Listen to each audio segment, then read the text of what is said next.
All right, kids, welcome back to the online class. So here we are with your first monthly test. ये हमारा सबसे पहला monthly test हमारे business O levels IGCSEs का आपके first monthly test conduct किया। आप लोगों को आपकी चेक रिस्पॉन्सेस शेयर कर दिए गए हैं पर्सन में। So here we are starting the paper. हम सवाल स्टार्ट करते हैं। दो सवाल है हमारे पास इस टेस्ट में। EQR owns 150 cafes. अब आप देखो, ये बात मैं आपको पहले भी बता चुका हूं, आज एक दफा फिर बता देता हूं। EQR is the name of the business, can not be use in place of application. हम EQR को एज एन एप्लीकेशन यूज नहीं कर सकते। 150 कैफेज ये एप्लीकेशन है। It sells a range of drinks including coffee. तो कह रहा है बहुत सारी ये रेंज ऑफ ड्रिंक्स सेल करता है, इंक्लूडिंग कॉफी। कॉफी भी सेल करता है। Being ethical is important to EQR. The managing director has been analyzing EQR's statement of financial position. The business has the objective to increase its 6% market share.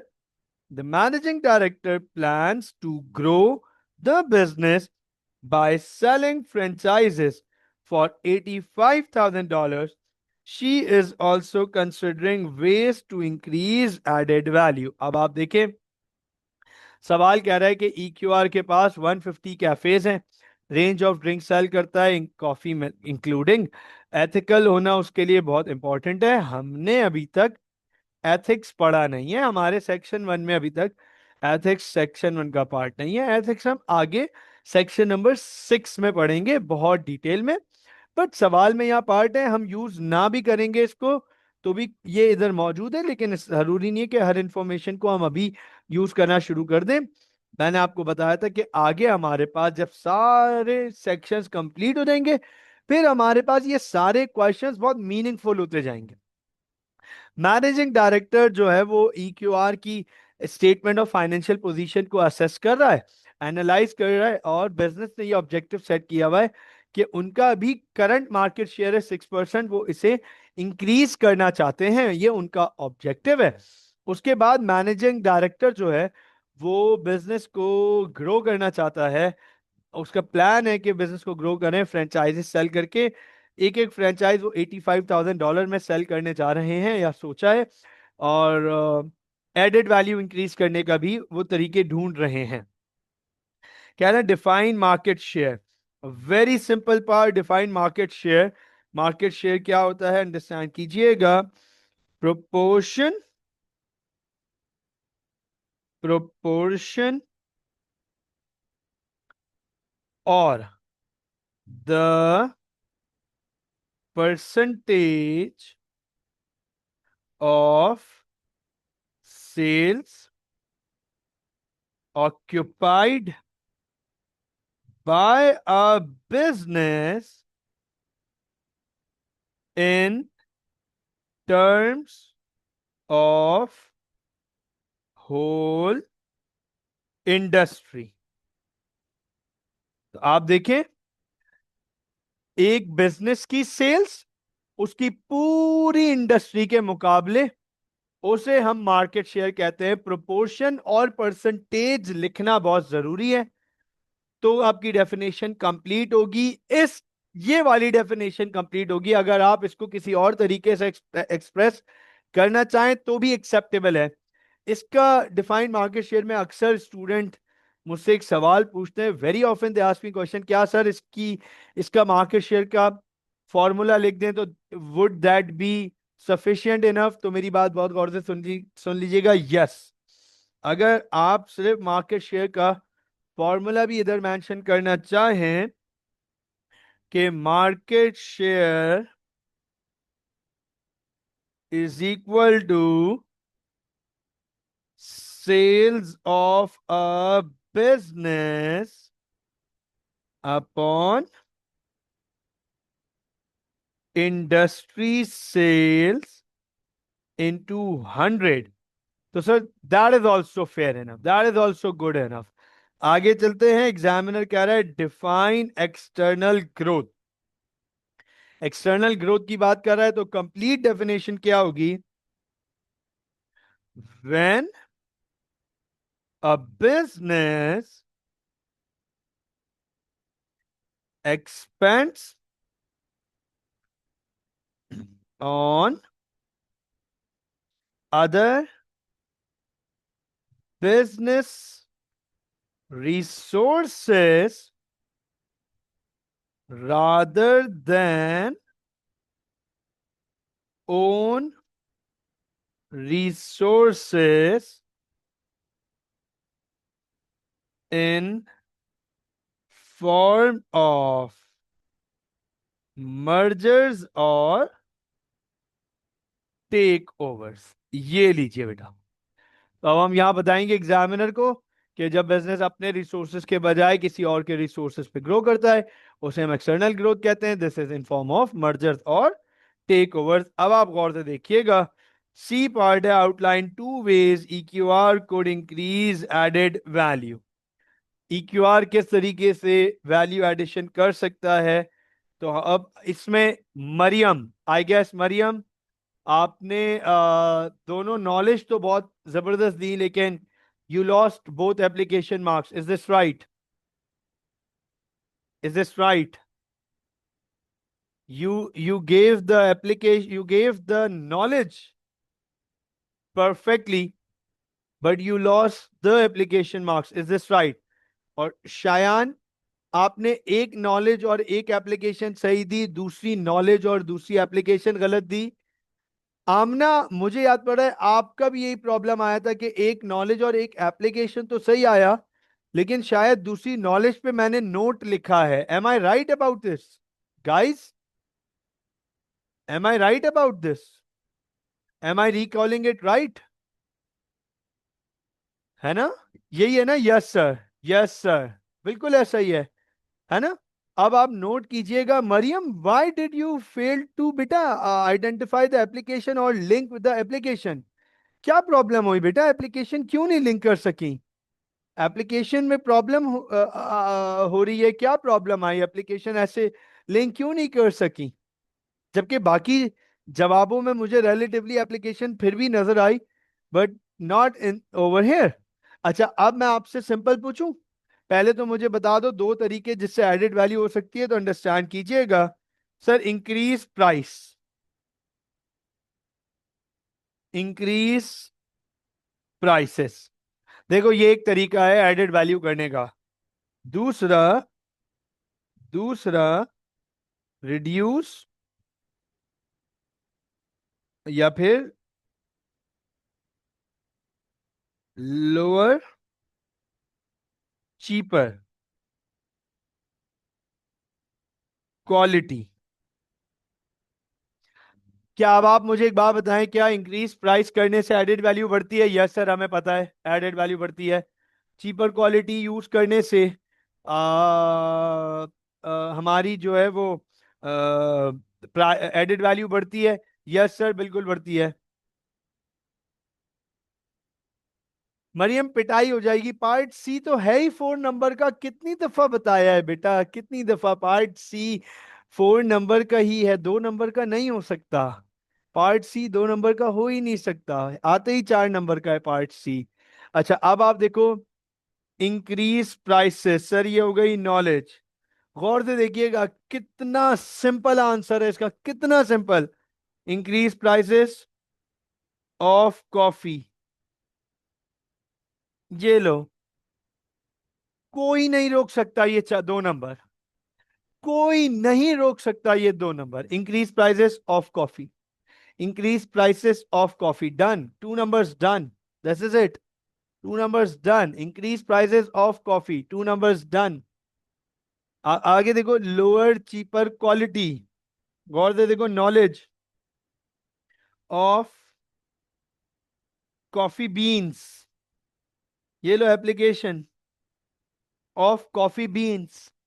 Coffee बनाते हैं तो coffee beans आती हैं, coffee beans की cheaper quality खरीद लो, उससे cost कम होगी, एडेड वैल्यू बढ़ेगा। ये लीजिए सर, डन हो गया। ये लीजिए, डन हो गया सर, बेहतरीन हो गया। तो अब आप देखें, this is how to increase added value. Sir ऐसे हम एडेड वैल्यू इंक्रीज करेंगे, ऐसे हम वैल्यू एडिशन कर सकते हैं। So I hope that this is very clear, आपको ये बात समझ आई होगी किस तरीके से हम एडेड वैल्यू इंक्रीज कर सकते हैं। एडेड वैल्यू इंक्रीज करने के और भी तरीके हैं, और भी तरीके हैं। पैकेजिंग इंप्रूव कर दें, एम्बियंस अच्छा कर दें। ये देखो ऐसे ये लो, एक इधर इधर इधर लिख देता हूं, इम्प्रूव द एम्बियंस। हमने पढ़ा है कि सर एम्बियंस ऐड कर देंगे, एम्बियंस ऐड कर देंगे तो इनहेंस कर देंगे, एम्बियंस इंप्रूव कर देंगे, एनहेंस कर देंगे, तो कस्टमर का सेलिंग एक्सपीरियंस अच्छा होगा, बाइंग एक्सपीरियंस अच्छा होगा, पैसे ज्यादा देने के लिए रेडी होगा। Improve the ambience of 150 cafes, ये लो सर एप्लीकेशन, 150 कैफेज एप्लीकेशन हो गई आपकी। चलें आगे चलते हैं, लेट्स मूव ऑन, आगे चलते हैं। Can explain two advantages to EQR of selling franchises as a way to grow its business। अब आप गौर से देखें, कह रहे हैं दो एडवांटेजेस बताओ EQR को, कि सर जब वो फ्रेंचाइजेस बेच के अपने बिजनेस को ग्रो करना चाहेंगे उसके दो एडवांटेजेस। तो मैं आपको सबसे पहला एडवांटेज बता देता हूं। सबसे पहला एडवांटेज ये देखिएगा, improves the brand नेम। ये हमने पढ़ा है सर कि ब्रांड नेम इंप्रूव होता है, फ्रेंचाइजेस सेल करोगे तो आपका ब्रांड नेम इंप्रूव होगा, आपका ब्रांड नेम और इंप्रूव होगा। अच्छा, दूसरा एडवांटेज गौर से देख लीजिएगा, दूसरा एडवांटेज है sir franchise fees, franchise fees. ये कहाँ गया, ये लीजिए सर, दूसरा एडवांटेज है फ्रेंचाइज फीस, कि सर फ्रेंचाइज की फीस मिलेगी, ये जो भी है EQR को, ये एडवांटेज है। अब इसकी एप्लीकेशन और एनालिसिस करनी है, एप्लीकेशन और एनालिसिस करनी है, तो sir improve the brand name. गौर से देखिएगा, अब इसकी एप्लीकेशन और एनालिसिस हम इसकी कैसे कर सकते हैं, इम्प्रूव द ब्रांड नेम की। नोट कीजिएगा, improve the brand image, brand name,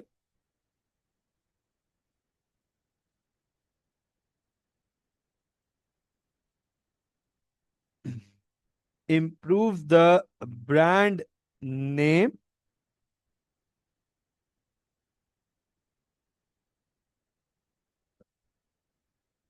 thus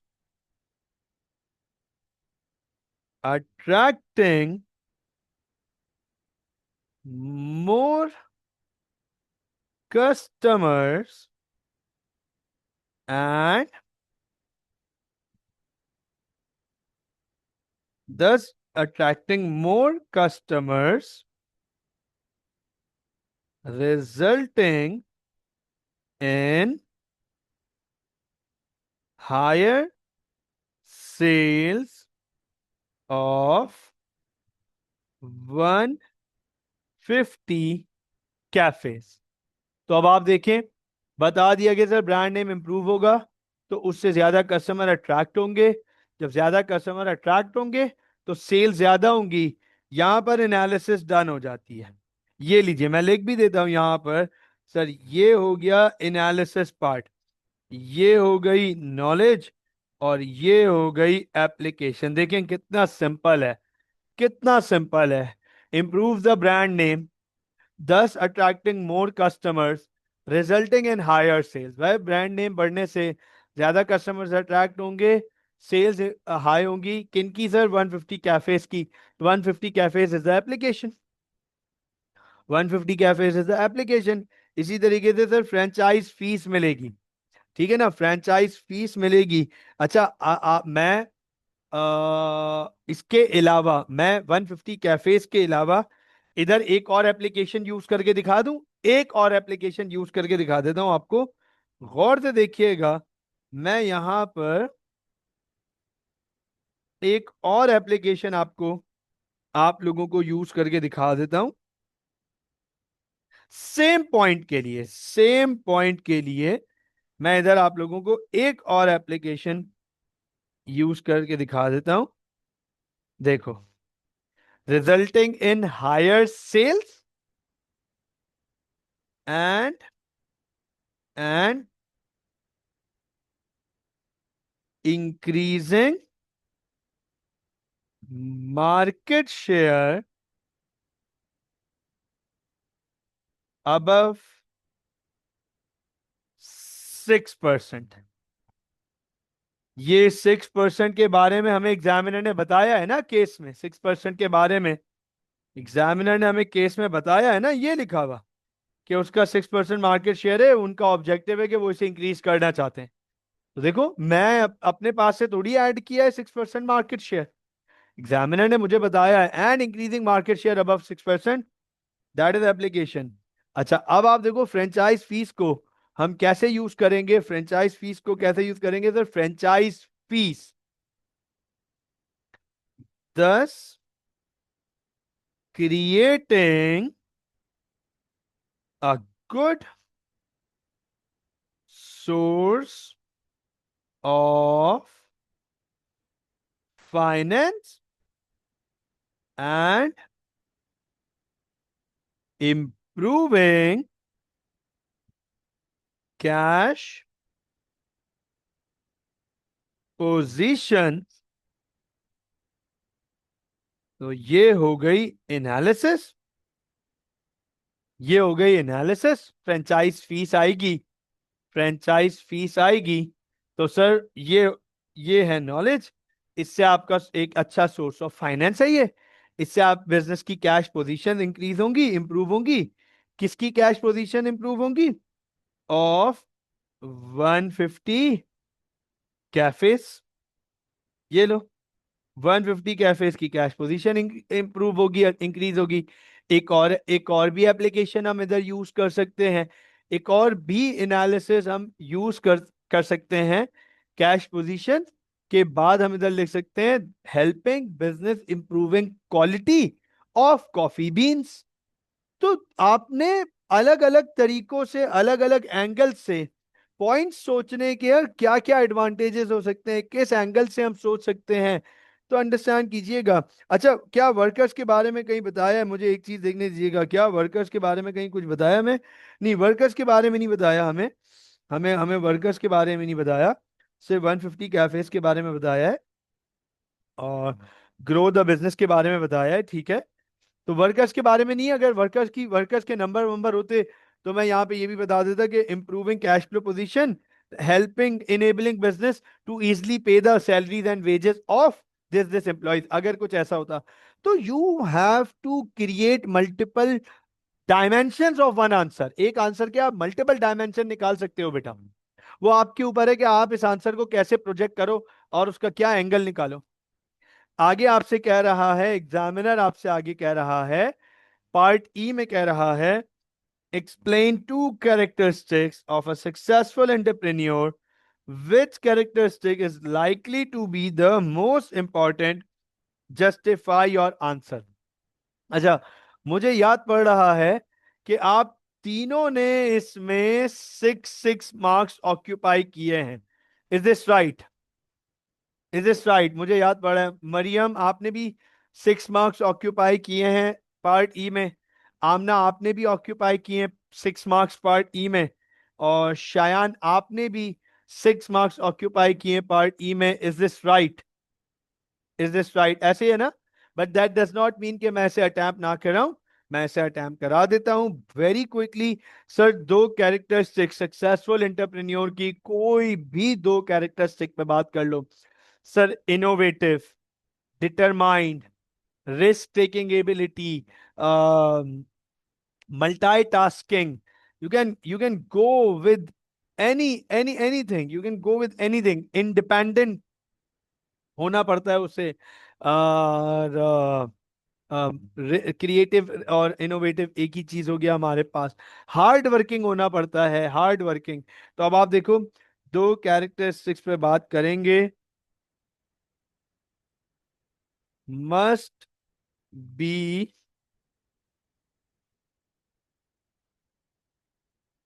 must have risk taking ability, ये देखो knowledge, must have, should have, risk taking ability, knowledge, should be aware that investment can be lost and money can go down. तो देखो analysis कि पता उसमें risk taking ability होनी चाहिए, उसे पता होना चाहिए, उसमें ये एबिलिटी होनी चाहिए कि उसे पता होना चाहिए कि भाई इन्वेस्टमेंट डूब सकती है और पैसा बर्बाद हो सकता है, जो पैसा मैं लगा रहा हूं ये उसके उसके बावजूद रिस्क ले रहा है। तो ये एबिलिटी, रिस्क टेकिंग एबिलिटी होनी चाहिए। तो ये एक नॉलेज, एक एनालिसिस हो गई। ठीक हो गया। दो कैरेक्टरिस्टिक्स मांगे, दूसरे कैरेक्टरिस्टिक की बात कर लेते हैं। should also be hard working. अब आप देखो, it's very important, it's very important कि एंटरप्रेन्योर हार्ड वर्किंग होना चाहिए। ये बहुत इंपॉर्टेंट है किसी भी सक्सेसफुल एंटरप्रेन्योर के लिए। Should also be hard working as ready to do anything and everything beyond without any, ये लीजिए, विदाउट एनी वर्किंग आवर्स। कि सर हार्ड वर्किंग होना चाहिए, कुछ भी और सब कुछ करने के लिए रेडी होना चाहिए बियॉन्ड वर्किंग आवर्स। कोई सक्सेसफुल एंटरप्रेन्योर के कोई वर्किंग आवर्स नहीं होते। अच्छा, अब एग्जामिनर आपसे क्या पूछ रहे हैं, दिस इज वेरी इंपॉर्टेंट। और ये मैं पिछले 2 सालों से एक ट्रेंड देख रहा हूं। I have been witnessing this trend from the last 2 years. पिछले 2 सालों से मुझे ये एक ट्रेंड बहुत क्लियरली नजर आ रहा है कि पार्ट ई ये जो है ना हमारे पास ओपन एंडेड आ रहा है। ओपन मतलब अब तो ओपन एंडेड तो आ रहा है, ठीक है ना, ओपन एंडेड तो आ रहा है। अच्छा, आप में मेरे ख्याल से मरियम ने शायद मरियम, मरियम बेटा शायद मुझे याद पड़ा है कि आपने इस सवाल में भी एप्लीकेशंस लिखी हैं, if I am not wrong, if I am not wrong. आपने इस सवाल में भी एप्लीकेशन लिखने की कोशिश की है या लिखी है, कुछ कुछ इंक्लूड किया था जिसमें मैंने बोला था नॉट नीडेड। अब इसकी जरूरत नहीं है, ये ओपन एंडेड क्वेश्चन है, आपको इसमें एप्लीकेशन देने की जरूरत नहीं है। अच्छा, अब मेरी बात सुनिएगा। अच्छा, आई गेस फिर आमना, आमना आपने किया है? आपने दी है एप्लीकेशन पार्ट ई में? पार्ट ई में एप्लीकेशन आपने इंक्लूड की है? शायान ने तो नहीं की, शायान ने तो नहीं की। नहीं तो फिर किसी ने की है, किसी ने पार्ट ई में एप्लीकेशन दी है कंफर्म, किसी ने पार्ट ई में एप्लीकेशन दी है, कंफर्म एप्लीकेशन दी है।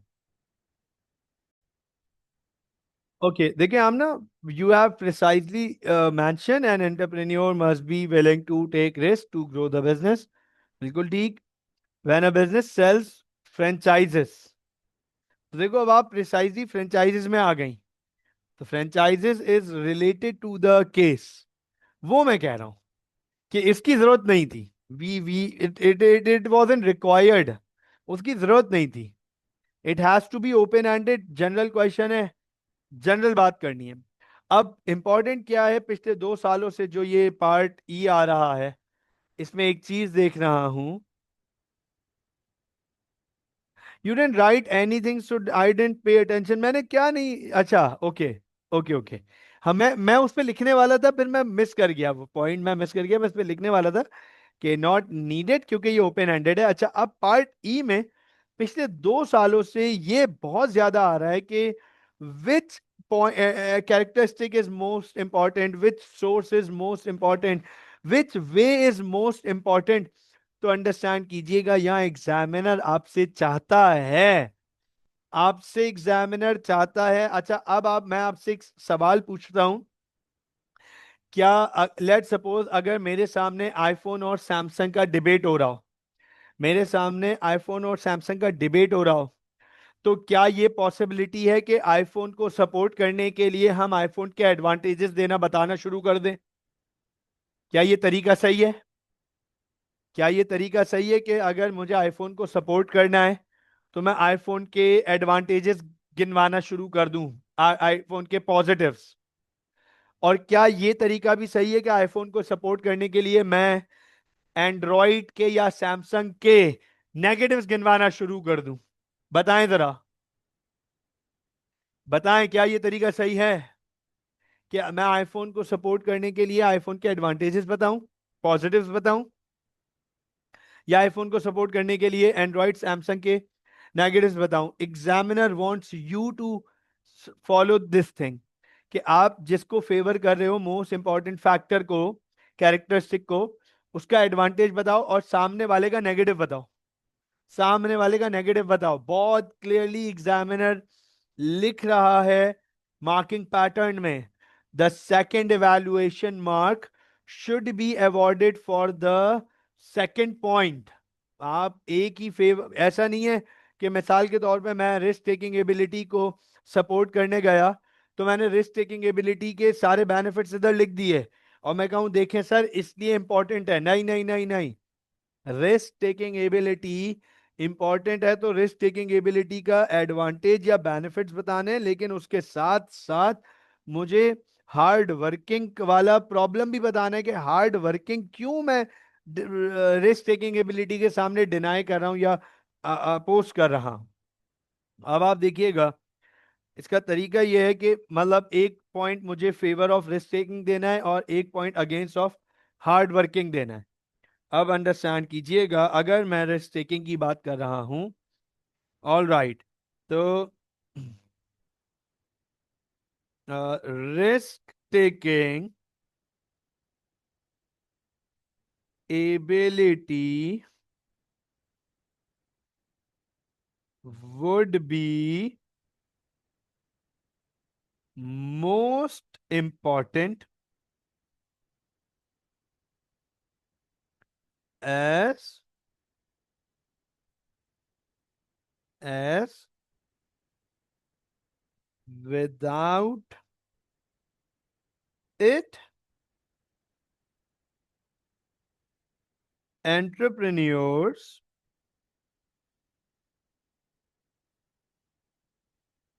would be missing out on opportunities and alone hard work would not yield rewards if risk taking is not there। तो आप देखें, हमने एग्जामिनर को बताया कि सर रिस्क टेकिंग एबिलिटी ज्यादा इंपॉर्टेंट अपेरेंटली इसलिए लग रही है क्योंकि उसके बगैर एंटरप्रेन्योर जो है अपॉर्चुनिटीज को मिस कर रहे होंगे, और अलोन हार्डवर्क रिवॉर्ड जनरेट नहीं करेगा अगर रिस्क टेकिंग ही वहां पे नहीं होगी। तो हमने हार्डवर्क को के कॉन्स की तरफ बात की और रिस्क टेकिंग की प्रॉस की तरफ बात की कि भाई रिस्क टेकिंग इसलिए इंपॉर्टेंट है क्योंकि ये जरूरी है, इसके बगैर एंटरप्रेन्योर अपॉर्चुनिटीज मिस करेगा, और हार्ड वर्किंग अलोन जो है वो रिवॉर्ड्स नहीं देगी अगर रिस्क टेकिंग एबिलिटी नहीं होगी। ये हमें दोनों तरफ इवैल्यूएशन में बात करनी है, दोनों पॉइंट्स को यूज करना है अपने आंसर्स में।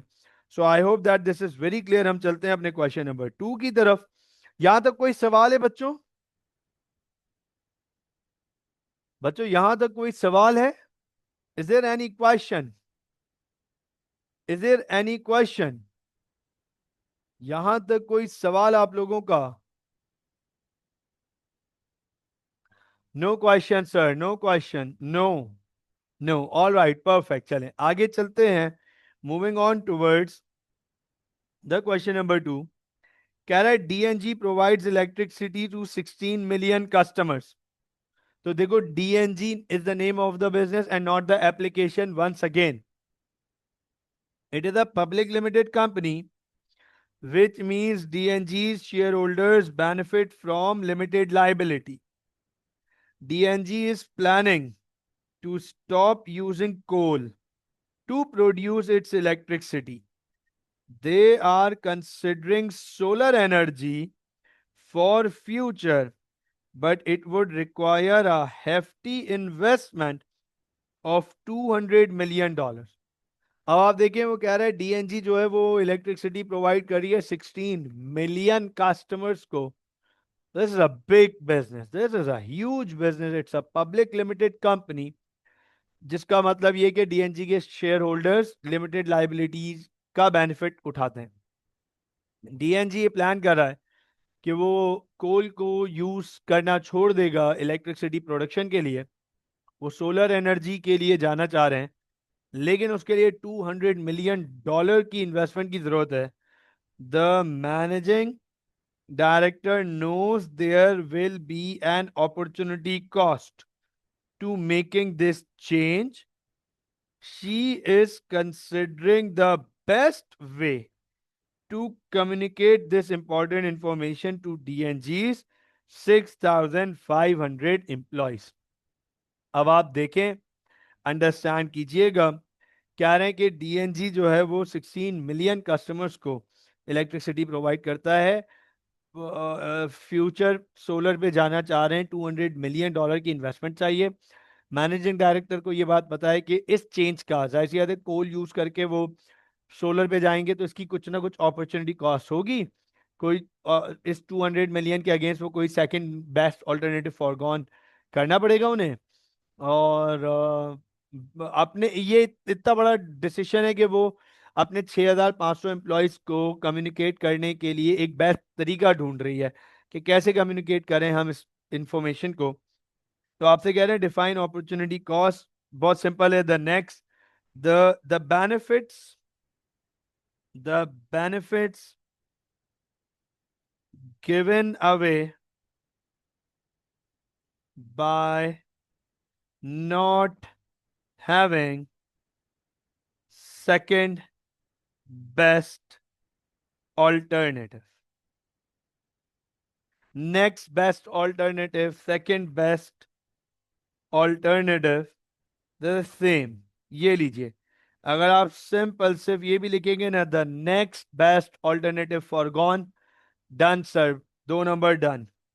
Identified two limitations of using the number of employees to measure the size of a business.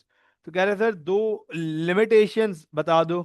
तो limitations में आपको बहुत क्लियरली बताना है। पहली लिमिटेशन अंडरस्टैंड कीजिएगा। पहली limitation, would not apply on capital intensive businesses.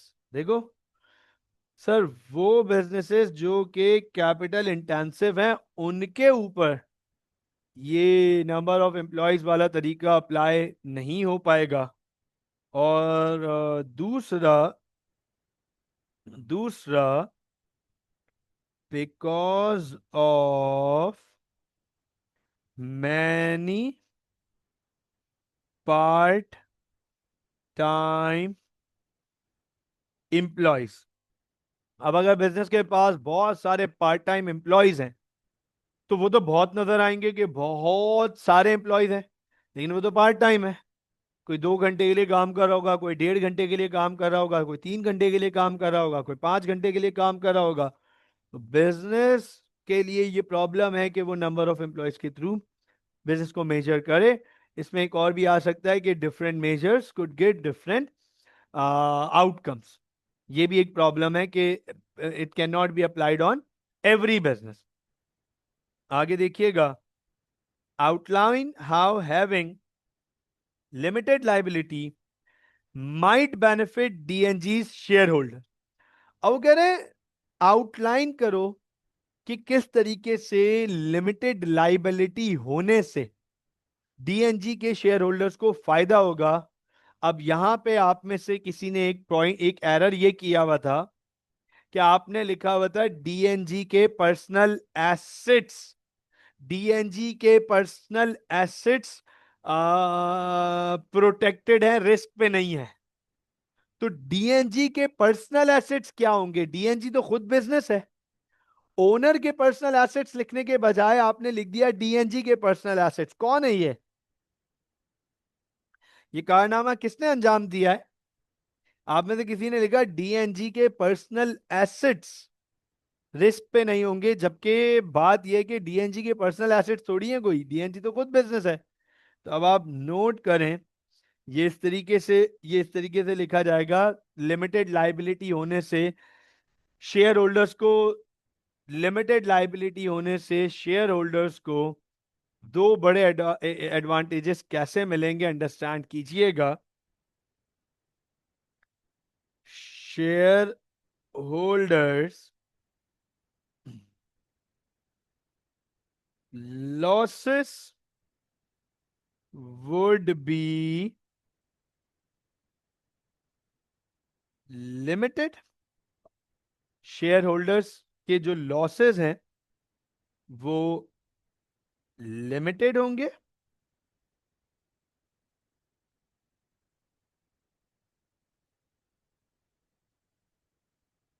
Share holders losses would be limited to what they have invested in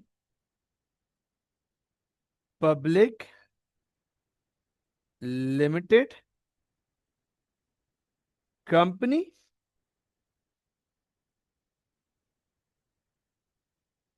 share holders losses would be limited, ये हो गई knowledge. To what they have invested in public limited company, public limited company application हो गई। In case if DNG makes a loss,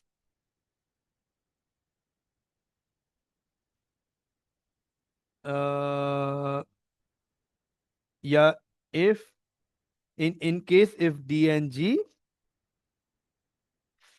fails to change to solar application, shareholders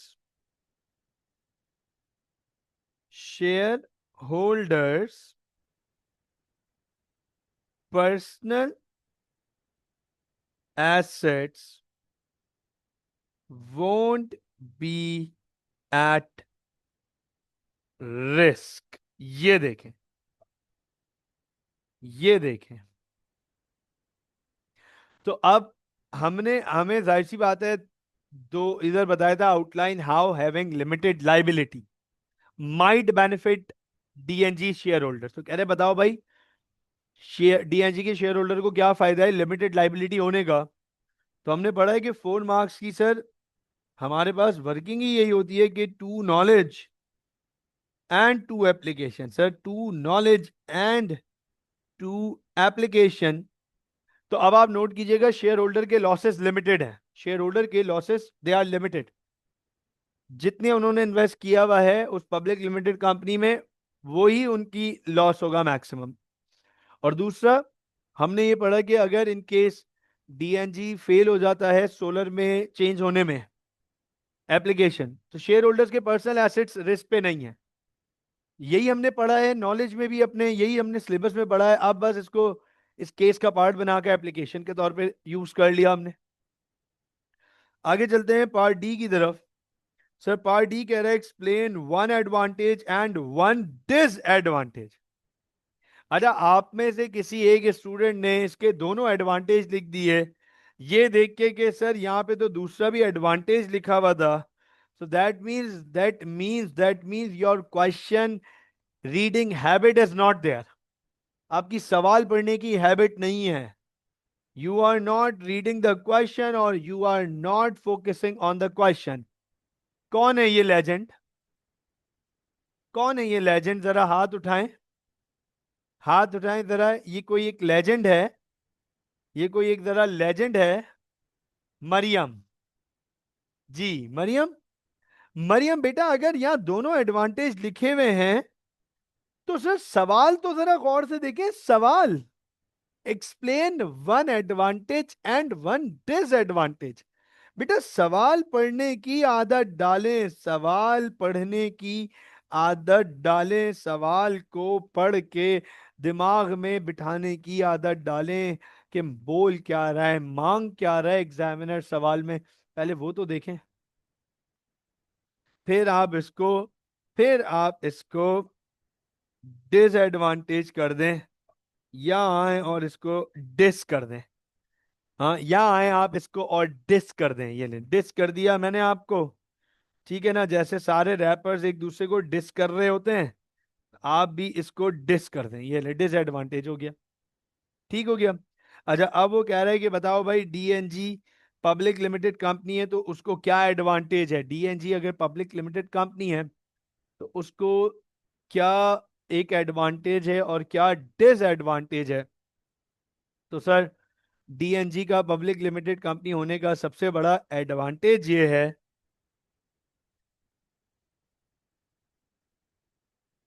access to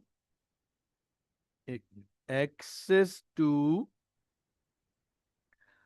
a large capital. ये लीजिए, access to a large capital. Sir बड़े capital तक इसकी पहुंच होगी, access to a large capital. या मैं इसको एक काम करता हूं, इसका इसको मैं एनालिसिस में यूज करूंगा और इसकी मैं एप्लीकेशन बना रहा हूं, एडवांटेज लिख रहा हूं, ease of buying selling of shares. हमने ये बात पढ़ी है कि पब्लिक लिमिटेड कंपनी के लिए शेयर्स बेचना प्राइवेट लिमिटेड कंपनी के मुकाबले बड़ा आसान होता है। हमने ये बात पढ़ी है कि पब्लिक लिमिटेड कंपनी के लिए प्राइवेट लिमिटेड कंपनी के मुकाबले शेयर्स बेचना बड़ा आसान होता है। Ease of buying selling of shares, तो ये हो गई नॉलेज। ठीक हो गया। Which will enable access to a large finance analysis such as 200 million। अब आप देखिए, ये हो गई एप्लीकेशन। उसे केस में बताया है ना कि सोलर करने के लिए $200 मिलियन की हैफ्टी इन्वेस्टमेंट चाहिए। तो सर ये एडवांटेज ये था कि शेयर बेचना खरीदना आसान है, जिससे एक एक्सेस मिल जाएगा लार्ज फाइनेंस तक का, जैसे कि 200 मिलियंस। डिसएडवांटेज आ जाओ पब्लिक लिमिटेड कंपनीज के डिसएडवांटेजेस में। तो सर पब्लिक लिमिटेड कंपनीज के डिसएडवांटेज में सबसे बड़ा डिसएडवांटेज ये है, risk of takeovers. Risk of takeovers, takeovers करना बड़ा मुश्किल हो जाता, बड़ा आसान होता है। पब्लिक लिमिटेड कंपनी में एक रिस्क आ जाता है टेक ओवर का। दूसरा डिसएडवांटेज पब्लिक लिमिटेड कंपनी का क्या हो सकता है? नो फाइनेंशियल सीक्रेसी, क्योंकि उन्हें अपने इनकम अपने अपने स्टेटमेंट्स पब्लिश करने होते हैं। शेयर होल्डर्स को अपने स्टेटमेंट्स पब्लिश करने पड़ेंगे, ठीक है ना। और एक और बड़ा डिसएडवांटेज जो पब्लिक लिमिटेड कंपनी का आ जाता है, वेरी हाई मैनेजमेंट कॉस्ट। तो ये देखिएगा, ये देखिएगा, इसमें मैं डिसएडवांटेज लिख देता हूं, very high management cost. Sir management की कॉस्ट बहुत हाई होती है पब्लिक लिमिटेड कंपनी के लिए। पब्लिक लिमिटेड कंपनी के लिए मैनेजमेंट कॉस्ट बहुत हाई होती है, विच विल रिड्यूस प्रॉफिट्स, दस दस रिड्यूसिंग retained प्रॉफिट्स। अगर कॉस्ट बिजनेस की हाई होगी तो बिजनेस के प्रॉफिट्स कम हो जाएंगे। हम आगे जाके लिमिटेड कंपनी के फाइनेंशियल स्टेटमेंट्स पढ़ेंगे सेक्शन नंबर 5 में। वहां पर आपको एक टर्म पढ़ाऊंगा, ये रिटेन्ड प्रॉफिट, ये सिर्फ लिमिटेड कंपनी के लिए यूज किया जाता है। तो लिमिटेड कंपनी के रिटेन्ड प्रॉफिट्स कम हो जाएंगे, जिसकी वजह से उनके पास सोर्स ऑफ फाइनेंस, पैसा फाइनेंस कम हो जाएगा, या फिर फाइनेंस अवेलेबल नहीं होगा प्रोजेक्ट्स के लिए। दस क्रिएटिंग अ फाइनेंस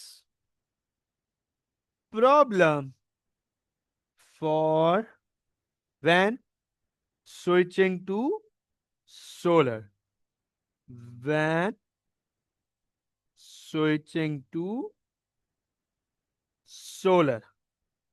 तो सोलर पे मूव करने के लिए फाइनेंशियल प्रॉब्लम आएगी उनके पास, क्योंकि उनकी मैनेजमेंट कॉस्ट बहुत हाई है। मैनेजमेंट कॉस्ट बहुत हाई है, जिसकी वजह से उनके पास सोलर की स्विचिंग के टाइम प्रॉब्लम आएगी। ये पॉइंट हमने इधर बता दिया। हम इसको और भी अलग तरीकों से एक्सप्लेन कर सकते हैं। आखिरी में हमारे पास है सवाल, explain two reasons why a business might remain small, which reason is likely to be most important, justify और आंसर। तो देखो एक दफा फिर एग्जामिनर ने वही बात की है कि आपको दो रीजंस बोला है कि दो रीजंस बताओ बिजनेस क्यों छोटा रह सकता है। दोनों रीजंस को बताने के बाद वो कह रहा है बताओ कौन सा रीजन मोस्ट इंपॉर्टेंट है। तो जिसके फेवर में आप बात कर रहे हो, जिसको आप मोस्ट इंपॉर्टेंट कह रहे हो, उसका फेवरेबल पॉइंट लिखो और दूसरे का अपोजिंग पॉइंट लिखो। तो सर क्या क्या रीजंस हो सकते हैं एक बिजनेस क्यों स्मॉल रह सकता है? Capital problem, financing problem, lack of business experience, owners personal preference, the type of industry they operates in. Sir ये सब रीजंस हैं एक बिजनेस छोटा रह सकता है। तो हम इसमें ये बता सकते हैं, पॉइंट ये बता सकते हैं, the first reason, the first reason could be the owner's preference, objective। अब देखो ये हो गई नॉलेज, ठीक है, ये हो गई नॉलेज कि ओनर ही चाहता है कि उसका बिजनेस छोटा रहे, as owner would like to have complete control and hold on every decision. तो ये एनालिसिस हो गई, ठीक है। The second reason, the second reason could be the finance, the lack of finance, knowledge. हम लैक ऑफ फाइनेंस की बात कर सकते हैं, which will make it difficult to grow and target, या फिर ऐसे which will make it difficult to open new branches or bring new products. ये देखें, अब आप गौर से देखें सर, वंस अगेन हमने दो पॉइंट्स इधर बता दिए कि सर पहला पॉइंट तो है कि ओनर की पर्सनल प्रेफरेंस का प्रॉब्लम है, और दूसरा है कि सर फाइनेंस की अवेलेबिलिटी का इशू है, जिसकी वजह से नई ब्रांचेस खोलने में प्रॉब्लम हो सकती है, नए प्रोडक्ट्स लाने में प्रॉब्लम हो सकती है। अब एग्जामिनर ने यहां पे बहुत क्लियरली बोला है कि बताओ which reason is likely to be most important. तो हमें यहां पे बताना है कि कौन सा रीजन मोस्ट इंपॉर्टेंट होगा। तो मोस्ट इंपॉर्टेंट पे बात करेंगे तो उसके फेवर में, और दूसरे वाले के प्रॉब्लम की बात करेंगे। So owner's preference would be most important as owner would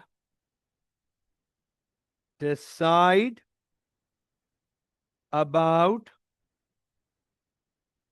business scale and size, and despite having adequate capital, owner may not want to grow business, maybe because of more taxes and legalities।